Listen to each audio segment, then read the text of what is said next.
सभापति महोदय, आपने इस बिल पर बोलने का जो मुझे मौका दिया है उसके लिए आपको धन्यवाद देता हूं। इस सदन के बहुत से सदस्यों ने इस विषय पर अपने विचार प्रकट किए हैं, लेकिन मैं वित्त मंत्री महोदय का ध्यान इस देश की आम जनता की ओर खींचना चाहता हूं। जब यह बजट वित्त मंत्री जी ने सदन में पेश किया तथा उसकी चर्चा समाचार पत्रों, रेडियो और यहाँ सदन में हुई, तब देश की जनता को इस बजट के विषय में जानकारी मिली। इस बजट के विषय में जब आम जनता ने सुना तो उसे बड़ी निराशा हुई। उसने समझा कि इस बजट से हमारे देश की अर्थव्यवस्था स्थिर नहीं रह पाएगी।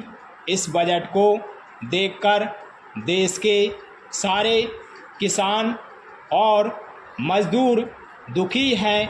किसानों के लिए बहुत सी बातें कही गई हैं। इस बजट में कहा गया है कि किसानों को बहुत सी सुविधाएं दी गई हैं, लेकिन वास्तव में किसानों के लिए क्या किया गया है यह मेरी समझ में नहीं आ रहा है। किसानों को खाद पर बहुत ही कम राहत दी गई है। इस राहत को हम बहुत बड़ी सुविधा नहीं कह सकते हैं। खाद की थोड़ी सी कीमत कम कर देने से किसान का कुछ भी लाभ होने वाला नहीं है। किसान खेत में रात दिन काम करता है, अपना पसीना बहाता है, लेकिन उसके बदले में उसे उतना नहीं मिल पाता है जितना उसे मिलना चाहिए। प्यारा सभापति महोदय, मैं इस बजट का समर्थन तो नहीं करता, लेकिन यह अवश्य कहना चाहता हूँ कि देश की स्वतंत्रता को मजबूत रखने के लिए देश के किसानों को विकास की ओर सरकार का ध्यान जाना चाहिए। यदि किसान अपने खेत में अनाज पैदा नहीं करेगा तो देश की करोड़ों जनता भूखों मर जाएगी। किसान ही इस देश के प्रमुख नागरिक हैं।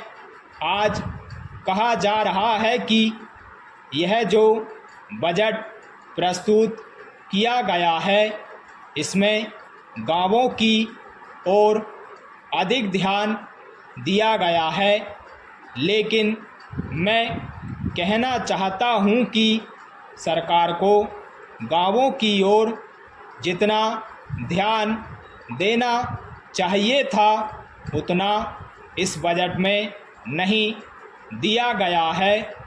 बैंकों से जो ऋण दिया जाता है वह गरीब किसान को कम और उद्योगपतियों को अधिक दिया जाता है।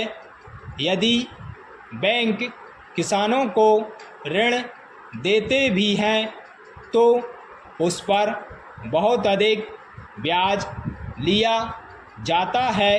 मेरा सदन से निवेदन है कि इस विषय पर विस्तार पूर्वक